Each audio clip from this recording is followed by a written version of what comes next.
ധ്യാനപീഠചിന്തകൾ.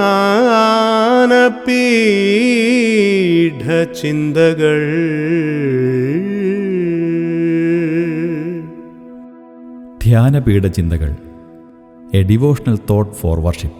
എല്ലാ പ്രിയപ്പെട്ടവർക്കും യേശുക്രിസ്തുവിൻ്റെ നിസ്തുല്യ നാമത്തിൽ ധ്യാനപീഠ ചിന്തയിലേക്ക് പ്രഭാതത്തിൽ സ്വാഗതം. ഈ പുതിയ മാസത്തിൻ്റെ ഏറ്റവും ഒടുവിലത്തെ ഞായറാഴ്ച ദിനം കാണുവാൻ സർവശക്തനായ ദൈവം നമ്മെ ഏവരെയും സഹായിച്ചതോർത്ത് ദൈവത്തിന് മഹത്വം. അവിടുത്തെ പരിപാലനത്തിന് നമുക്ക് ദൈവത്തിന് മഹത്വവും സ്തുതിയും കരയറ്റാം.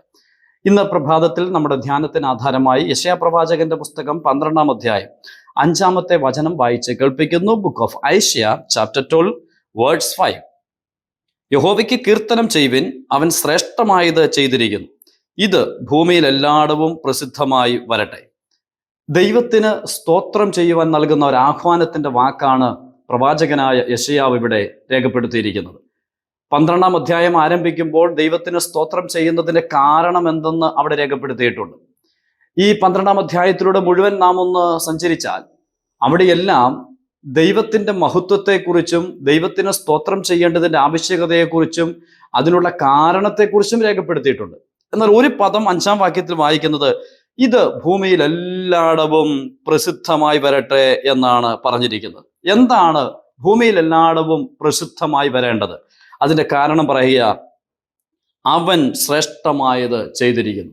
അപ്പോൾ ദൈവം ചെയ്തിരിക്കുന്ന ശ്രേഷ്ഠമായ പ്രവൃത്തി ഭൂമിയിൽ എല്ലായിടവും പ്രസിദ്ധമായി വരണമെന്നുള്ള ആഹ്വാനമാണ് പ്രവാചകൻ ഇവിടെ നൽകുന്നത്.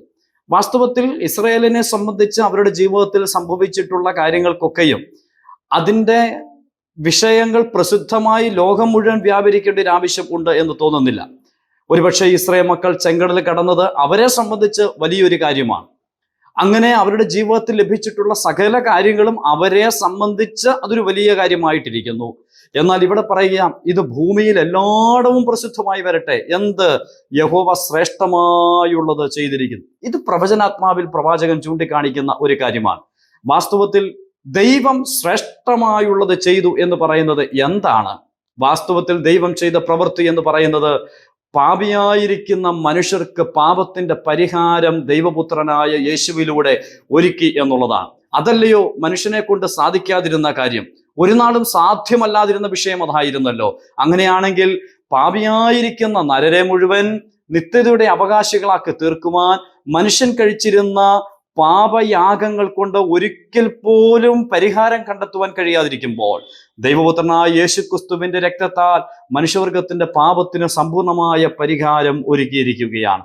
ഇതാണ് യഹോവ ശ്രേഷ്ഠമായുള്ളത് ചെയ്തിരിക്കുന്നു എന്ന് പറഞ്ഞിരിക്കുന്നത്. മാത്രമല്ല, ഇത് ഭൂലോകം മുഴുവൻ പ്രസിദ്ധമായി വരട്ടെ എന്നാ പറഞ്ഞത്. വാസ്തവത്തിൽ യേശുക്രിസ്തുവിന്റെ ക്രൂശുമരണ സമയത്ത് പോലും നമുക്കറിയാം, നാനാജാതിയിൽപ്പെട്ട ആളുകൾ ആ യേശുവിന്റെ ക്രൂശുമരണം കാണുവാനിടയായിട്ട് തീർന്നു. അതെല്ലാവരും കാണുവാനിടയായിട്ട് തീർന്നു. കടന്നു പോകുന്നവർ തലകുലുക്കിക്കൊണ്ട് മന്ദിരം പൊളിച്ച് 3 നാൾ കൊണ്ട് പണിയുന്നവനെ ക്രൂശിൽ നിന്ന് ഇറങ്ങി വാ എന്ന് പറയുമ്പോൾ പറയുന്നവരുടെ കൂട്ടത്തിൽ നടക്കുന്ന ആളുകളും ക്രൂശിൽ കിടക്കുന്ന കർത്താവിനെ കാണുകയുണ്ടായി.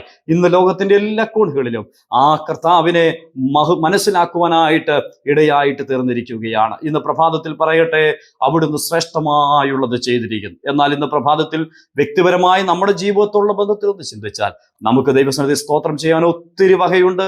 ഭൂമിയിലെല്ലായിടവും അത് പ്രസിദ്ധമായ ഒരു കാര്യമാണ്. അവിടുന്ന് ചെയ്ത കാര്യം, എന്നെ അവിടുന്ന് വീണ്ടെടുത്തു.